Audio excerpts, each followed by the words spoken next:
Hey everyone, I hope you've been enjoying the beauty that's showing up here. It is quiet, as someone expressed. They said, "Ooh, I like this version of you." Whew, some of that quiet is a lot of windless wonder and makes it hot and steamy, sultry, beautiful.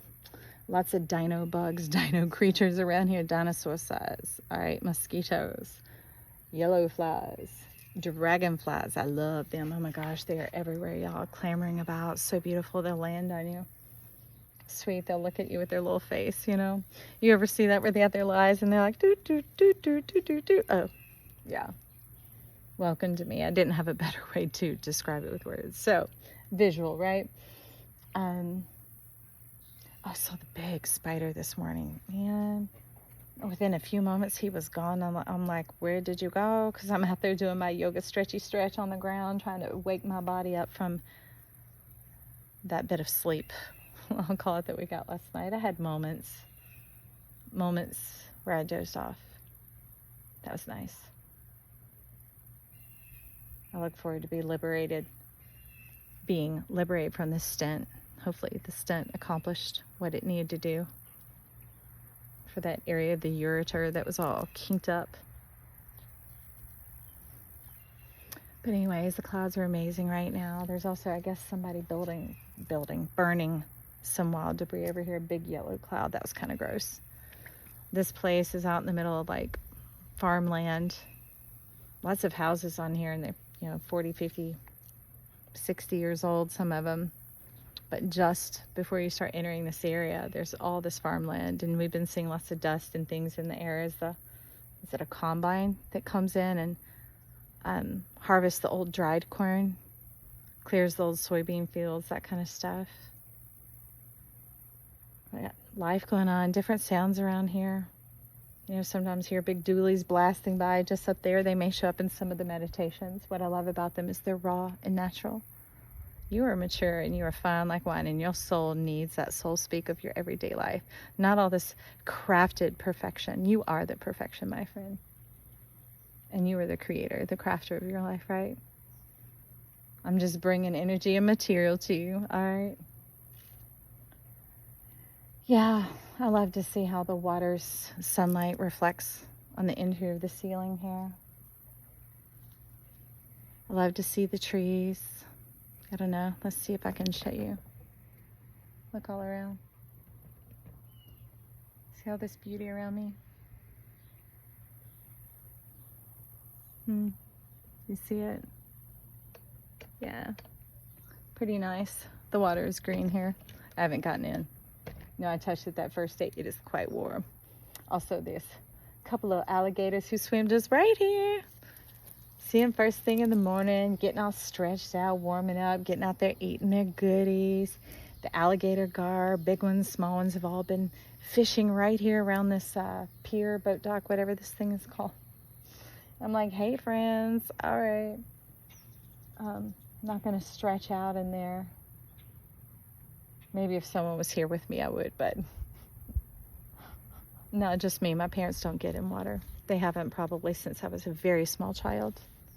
But yeah, so for now, dancing along with the beauty, getting some recordings done, doing some yoga, stretching in between, meditating, praying, crying, releasing, all of that life stuffing.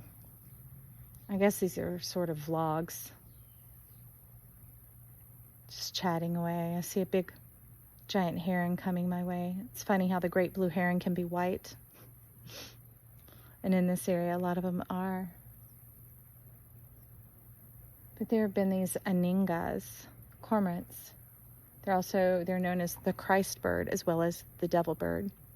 Just like the owl, a lot of things in Native American lore are both life and death.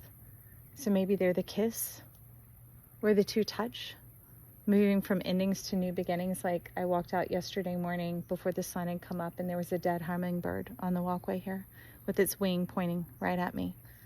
And in all these cards and card decks, the hummingbird represents joy. It was pointing directly back to the house where I'm staying. And I thought I would think on it, and I was like, okay, I'm thinking of it as new beginnings, and it's pointing the way home. It's not saying, go back, get out of here, don't do that. It's more like, It's time to go home. This is over.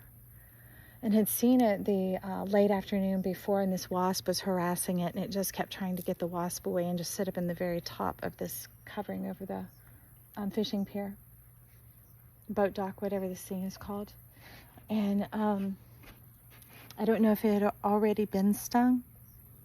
I don't know if it came there to finish its life, but either way, it ended in its death. It was on its back with the wing pointing. It was shocking, but not. Maybe like it is for a lot of us.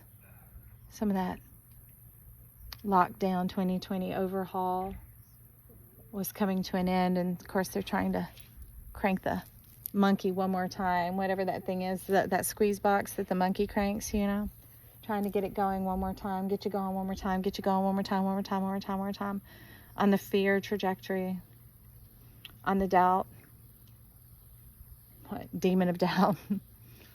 Doubt is a level 3. It's fairly low level, but that's why it can totally overtake you, right? Overtake your whole self, your whole body, your whole life.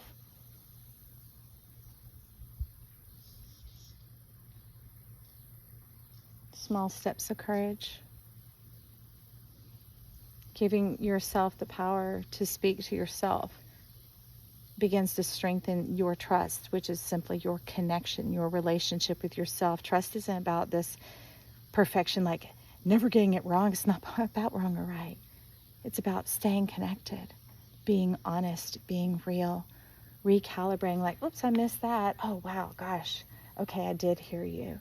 All right, please forgive me. And the forgiveness has to do with the consequences. It unties that tether. It breaks the reroutes so that that thing doesn't come back hunting you down to find you, okay? With an assignment, you're like, oh, okay, I'll release that. So that it doesn't get harder. It just keeps flowing. Again, like the collective read that was talking about let it just be a snag and not a snare. If you look at the rune of joy, is it Wunjo? It's like a P. But there's this little piece at the top where you could get snagged up. You know, perfection's really the ongoingness of things working out. That's what perfect really is. I love the word perfection. You know, I am a Capricorn sun if we get into that little dish there. But, you know, so I don't know if that shadow's bothering you being all over my face. It's from that going on around with me. But I love the word perfection because that's what it really meant. Oh, perfect.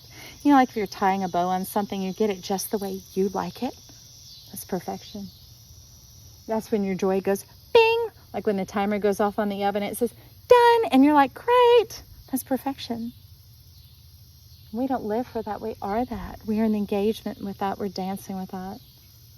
We're the creators of that, the expressors of that, the experiencers of that, the receivers, the recipients of that. Just some thoughts. I'll talk to you soon. Love you.